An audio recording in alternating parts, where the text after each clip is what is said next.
Hello guys, ഇന്നതാ ഇവിടെ മീൻകാരൻ മാമൻ വന്നപ്പോൾ നമുക്ക് കൊണ്ടുവന്നതാണ് കേട്ടോ ആവോലി മീൻ.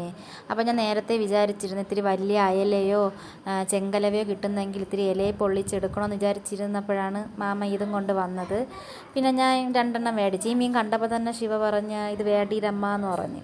പിന്നെ ഞാൻ ഒന്നും നോക്കിയില്ല, അത് അങ്ങ് മേടിച്ച്. എന്നിട്ട് അതിനുള്ള മസാല കാര്യങ്ങളൊക്കെ റെഡിയാക്കണേ. അപ്പോൾ ഞാൻ ആദ്യം മീൻ പൊരിച്ച് മാറ്റി, അതിന് ശേഷമാണ് ഈ ഇലയിൽ വെക്കാനുള്ള മസാല റെഡിയാക്കിയത്. ഇപ്പോൾ 60 സെക്കൻഡ് വീഡിയോ ആയതുകൊണ്ട് നമുക്ക് എല്ലാം ഉൾക്കൊള്ളിക്കാൻ പറ്റില്ലല്ലോ. അതുകൊണ്ട് ഈ മസാല കൂട്ടുകളുടെ അളവ് കാര്യങ്ങൾ ഇടുന്നതൊന്നും ഞാൻ കാണിച്ചില്ല. അതെല്ലാം റെഡിയാക്കി ഇലയിലൊക്കെ പൊള്ളിച്ചെടുക്കുകയാണ് കേട്ടോ. അപ്പോൾ എനിക്കിത് പൊതിയ ഇത്തിരി പാടായിരുന്നെങ്കിലും കുഴപ്പമില്ലാതെയൊക്കെ അങ്ങ് ചെയ്ത് വച്ച്. അത് കഴിഞ്ഞതാ ഇത് നൂത്തപ്പം എന്ത് മണമായിരുന്നെന്നറിയാമോ. ഇലയുടെ ടേസ്റ്റ് എല്ലാം മീനിൽ അങ്ങ് പിടിച്ചിരുന്നു. നല്ല ടേസ്റ്റായിരുന്നു. അങ്ങനെ ഞാൻ ആദ്യം ടേസ്റ്റ് ചെയ്ത് നോക്കി, നല്ല ചൂടും ഉണ്ടായിരുന്നു. അത് കഴിഞ്ഞതാ അടുത്ത് ശിവ വന്ന് നിൽക്കുകയാണ്. അപ്പോൾ പിന്നെ ഞാൻ ശിവയ്ക്കും കൂടെ ടേസ്റ്റ് ആകാൻ കൊടുത്ത്. സൂപ്പറായിരുന്നേ. അപ്പോൾ അത്രയേ ഉള്ളൂ, ടാറ്റാ.